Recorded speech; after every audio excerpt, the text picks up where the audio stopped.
जय हिंद एस्पिरेंट्स।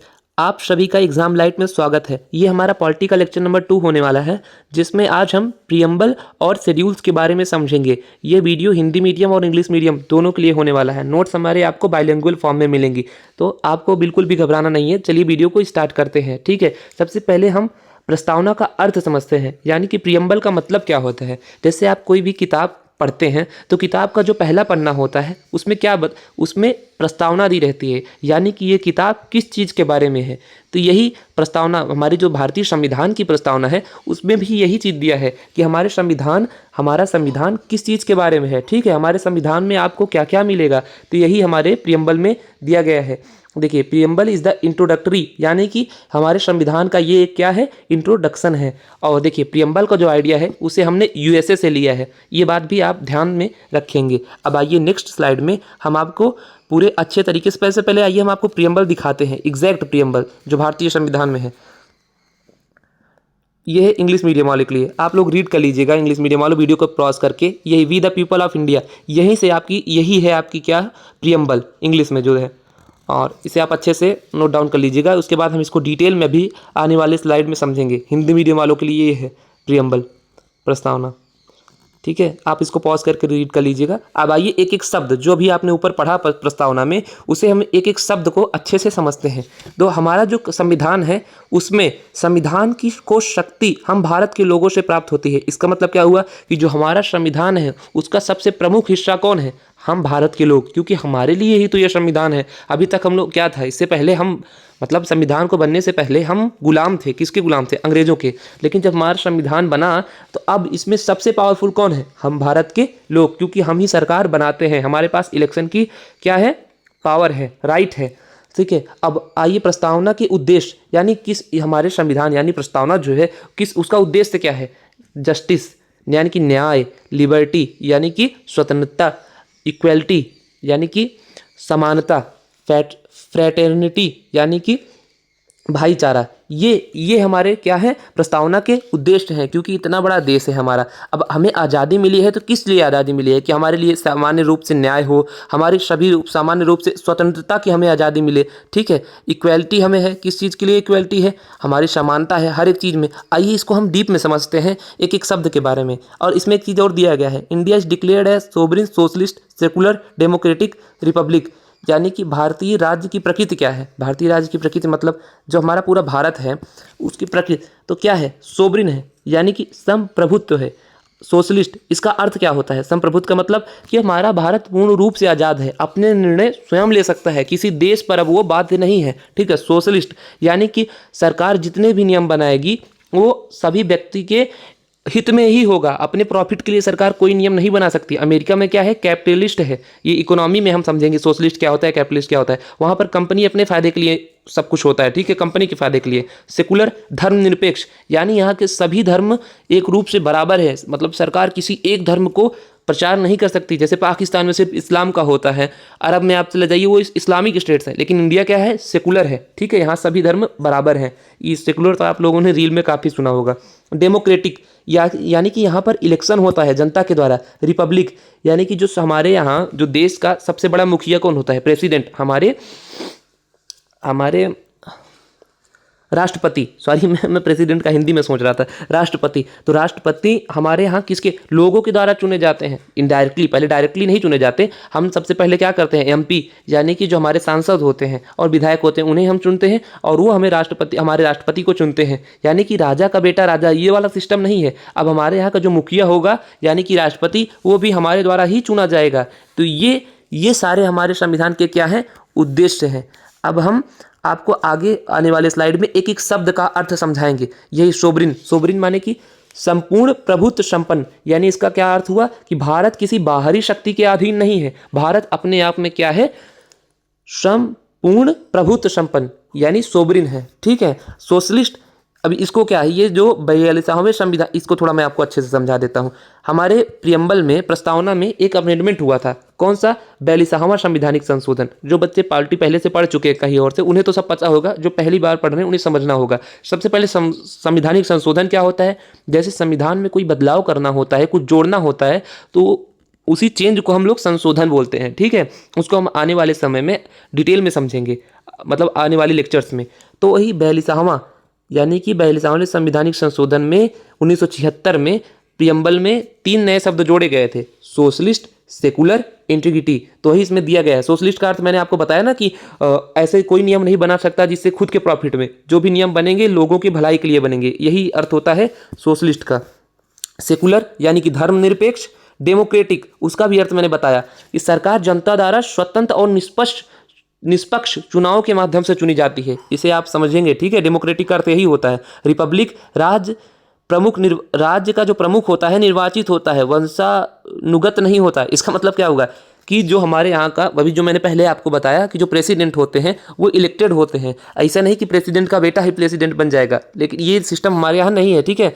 न्याय, अब आइए न्याय के बारे में बात करते हैं कि कौन कौन से न्याय का जिक्र यहाँ किया गया है। सामाजिक, आर्थिक और राजनीतिक, आपको पूर्ण रूप से न्याय है, समाज में भी आपको न्याय मिलेगा। जैसे कोई आप देखिए, अगर कोई एक बंदा है जो कोई गलत काम करता है तो उसको जो सज़ा मिलेगी वही सेम काम अगर आप करते हैं तो आपको दोनों की सज़ा बराबर मिलेगी। उस किसी को कम, अंबानी जी भी हैं वो भी कोई कानून, उनके लिए भी कानून बराबर है, आपके लिए भी कानून बराबर है। आपके लिए जो न्याय दिया गया है इकोनॉमिक, पॉलिटिकल, आप कोई बिजनेस करना चाहते हैं तो आपको बिल्कुल आज़ादी है। ऐसा नहीं है कि आपके ऊपर कोई रोक लगा देंगे, ठीक है, कि एक को करना दिया जाएगा एक को नहीं करने दिया जाएगा। पॉलिटिकल यानी राजनीति, अगर आप राजनीति, मान लीजिए आप इलेक्शन लड़ना चाहते हैं तो ठीक है आप लड़ सकते हैं, कोई आपके ऊपर ये नहीं कि अब आप नहीं लड़ सकते। ये सारी चीज़ें मैं डिटेल में आपको बता रहा हूँ। इन न्याय के बारे में बात किया गया।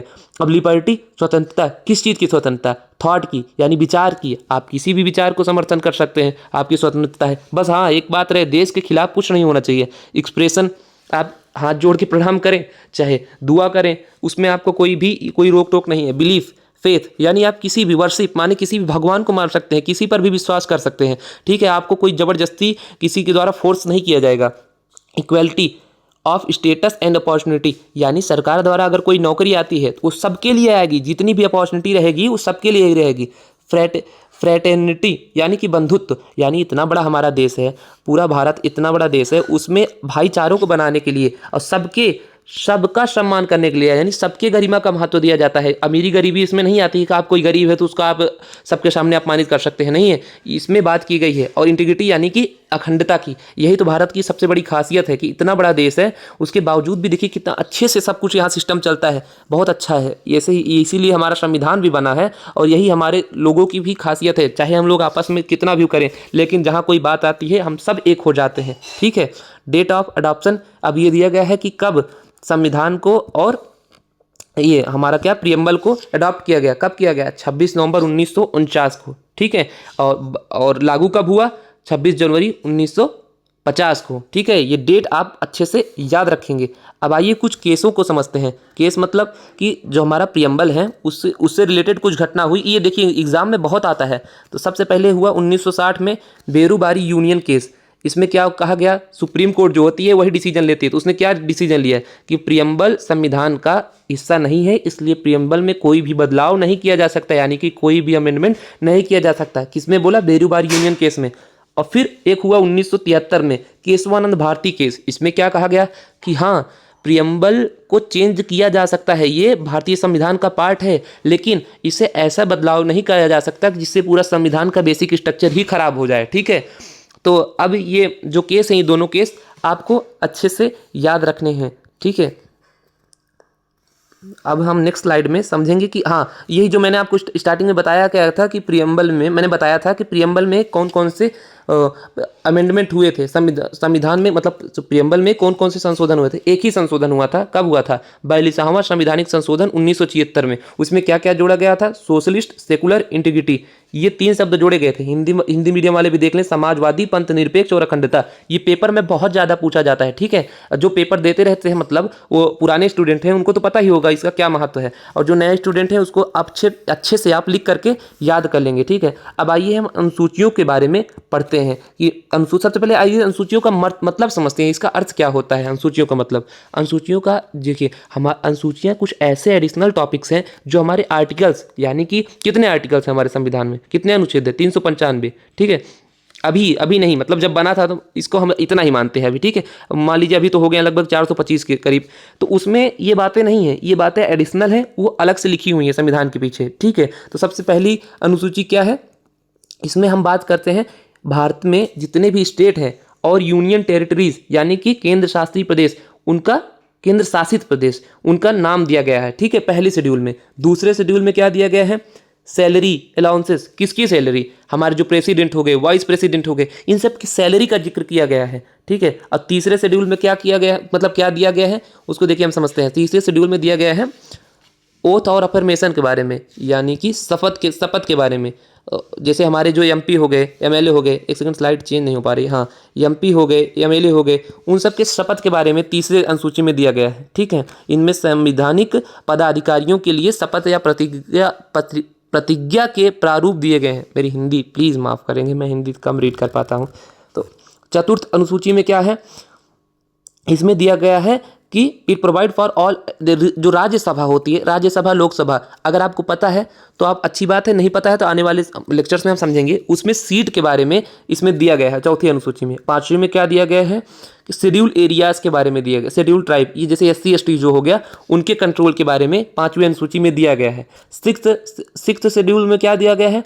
4 स्टेट, असम, मेघालय, त्रिपुरा और मिजोरम। ये भी बहुत इंपॉर्टेंट है, ये 6वां जो अनुसूची है वो बहुत ज़्यादा इंपॉर्टेंट है। इसके ये 4 स्टेट के नाम आप याद रखेंगे, इनके कंट्रोल के बारे में, इनके एडमिनिस्ट्रेशन के बारे में दिया गया है। असम, मेघालय, त्रिपुरा और मिजोरम, ये नाम यहाँ पर याद रखेंगे। 7वीं अनुसूची क्या है? ये पावर के बीच में, मतलब राज्य और केंद्र, इनके पावर जो हैं उनके बीच में बंटवारे के बारे में बात करती है कि ऐसी कौन सी लिस्ट है जिसमें राज्य कानून बनाएगा, ऐसी कौन सी लिस्ट है जिसमें केंद्र कानून बनाएगा, और ऐसी कौन सी लिस्ट है जिसमें दोनों कानून बनाएगी। ये हमारी 7वीं अनुसूची में दिया गया है। 8वीं अनुसूची में क्या है? 8वीं अनुसूची में दिया गया है ऑफिशियल लैंग्वेज के बारे में, यानी भारतीय संविधान में के द्वारा कितनी भाषाओं को मान्यता प्राप्त दी गई है। तो पहले स्टार्टिंग में 14 थी, अभी कितनी हो गई हैं? अभी 22। कुछ अमेंडमेंट हुए हैं, जब मैं आपको लास्ट में एक अमेंडमेंट क्लास कराऊंगा तो जितने भी संविधान के इंपॉर्टेंट अमेंडमेंट यानी कि संशोधन हुए हैं उनके बारे में मैं आपको पढ़ाऊंगा। अब 9वें अनुसूची में क्या दिया गया है? इट काउंट नहीं, इसमें क्या है, जो 9वीं अनुसूची है, पहले स्टार्टिंग में 8 ही अनुसूचियां हुआ करती थी। तो सबसे पहला जो संवैधानिक संशोधन हुआ 1951 में, उसमें इसे जोड़ा गया। इसमें क्या है बेसिकली, इसमें लैंड रिफॉर्म्स यानी कि जमीन से रिलेटेड जो कानून है उसमें ये है। जुडिशियल रिव्यू मान लीजिए ठीक भी है, लेकिन इसमें जमीन से रिलेटेड कानून दिया गया है, तो इससे आप जमीन से रिलेटेड कानून ही वाला याद रखेंगे। ठीक है, मैं स्लाइड में ऐड भी करवा दूंगा इसे पूरी तरीके से। और 10वीं अनुसूची, इसे भी बाद में ही जोड़ा गया। कौन से संवैधानिक संशोधन से? 52nd कॉन्स्टिट्यूशनल अमेंडमेंट 1985 में। इसे ये लिख लीजिएगा आप लोग, ठीक है, कि 52nd कॉन्स्टिट्यूशनल अमेंडमेंट से 10वीं अनुसूची जोड़ा गया। इसमें क्या दिया गया है? एंटी डिफिक्शन लॉ यानी कि दल बदल कानून। इसे मैं थोड़ा आपको समझा देता हूँ। जैसे मान लीजिए आपके यहाँ एक सांसद जी हैं, बीजेपी से खड़े हो गए, आपने उन्हें, भैया बीजेपी के फैन हैं, आपने उन्हें, फैन मतलब आप उन्हें मानते हैं, देखिए मैं किसी पार्टी का समर्थन नहीं कर रहा हूँ, मैं समझा रहा हूँ। मतलब आपने उन्हें वोट दे दिया, ठीक है। अब बाद में उन्होंने क्या किया? कांग्रेस ज्वाइन कर लिया, तो आपकी तो भाई कोई अर्थ ही नहीं निकला आपका वोट का। तो इसी को खत्म करने के लिए ये 10वां संवैधानिक संशोधन लाया गया था। तो ये कब लाया गया था? 52nd constitutional amendment 1985। इसे जोड़ा गया था कि अगर ऐसा कोई करता है तो उसकी मतलब मान्यता जो है उसकी रद्द कर दी जाएगी सीट की, ठीक है। 11th कॉन्स्टिट्यूशनल अमेंडमेंट, इसे कब जोड़ा गया था? इसे जोड़ा गया था 1992 में, 73वां संवैधानिक संशोधन। और इसे 1993 में 74वां संवैधानिक संशोधन। 11 में क्या बात करता है? पंचायती राज। पंचायती राज यानी जो गांव में हमारी पंचायत होती है, पंचायत यानी कि प्रधान जी होते हैं, इन सब चीज़ें गांव की जो गवर्नमेंट होती है उसको जोड़ा गया था। और 12th में क्या जोड़ा गया था? म्यूनसिपल पार्टीज़, यानी जो हमारे जैसे बॉम्बे हो गया, वहाँ पर क्या होती है? म्यूनसिपल पार्टीज़ होती हैं, म्यूनसिपाल्टीज़, उनके बारे में ये दिया गया था, ठीक है। किसमें? 12th शेड्यूल में दिया गया है। इसे भी जोड़ा गया था बाद में, स्टार्टिंग में 8 ही थी जब संविधान बना था। तब आइए हिंदी मीडियम वाले भी और इंग्लिश मीडियम वाले भी जल्दी से सारे शेड्यूल्स को रिवाइज कर लेंगे। पहले में क्या है? राज्य के नाम और केंद्र शासित प्रदेशों के नाम। दूसरे में वेतन के बारे में दिया गया है। तीसरे में शपथ के। चौथे में राज्यसभा की सीटों के बारे में। 5वें में आदिवासी जो होते हैं। और 6वें में आदिवासी कौन कौन से स्टेट? 4 स्टेट हैं, उनके नाम आप कमेंट में बताएंगे, ठीक है। 7वें में क्या दिया गया है? शक्ति के बारे में दिया गया है, राज्य की और केंद्र की और दोनों की इसमें दिया गया है। उसे जो दोनों की होते हैं उसे कंकरेंट लिस्ट बोलते हैं, जिनमें क्या होता है? समवर्ती सूची, जिसमें राज्य भी कानून बना सकता है और केंद्र भी कानून बना सकता है। ऊपर था, आप लोग रीड कर लेंगे नोट्स में। भाषा, 8वें में भाषा के बारे में दिया गया है। कितनी भाषा? 22 भाषा अभी हैं, स्टार्टिंग में कितनी थी? 14। 9th में लैंड रिफॉर्म यानी जमीन से रिलेटेड कानून। 10वें में दल बदल। 11वें में क्या है?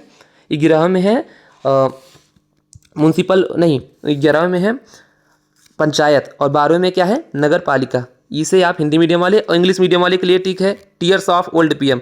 इसके बारे में हम समझा देते हैं। टी से टेरिटरी हो गया, ई से इमोलूमेंट यानी कि भत्ता, वेतन, ए से अफर्मेशन यानी शपथ, आर से राज्यसभा, एस से शेड्यूल एरिया, ओ से अदर शेड्यूल एरिया जो 4 स्टेट थे, एफ से फेडरल फीचर यानी कि पावर्स का बंटवारा, ओ से ऑफिशियल लैंग्वेज, यल से लैंड रिफॉर्म, डी से डिफेक्शन लॉ, और उसके बाद पीएम लास्ट में दिया है पीएम। एक से मैं आपको दिखाता हूँ। पीएम, पी से पंचायत, एम से म्युनिसिपल पार्टीज। तो ये हो गया भैया आपका क्या, पूरा लेक्चर खत्म। इसमें जितनी भी चीज़ें बताई गई हैं आप उसे अच्छे से समझ लेंगे, नोट्स आपको पीडीएफ फॉर्म में मिल जाएगी। सो धन्यवाद। एग्जाम लाइट को सब्सक्राइब कर लीजिए, सभी वनडे एग्जाम के लिए ये बहुत हेल्पफुल चैनल आपका होने वाला है, खास करके जीएस के लिए। ठीक है भैया।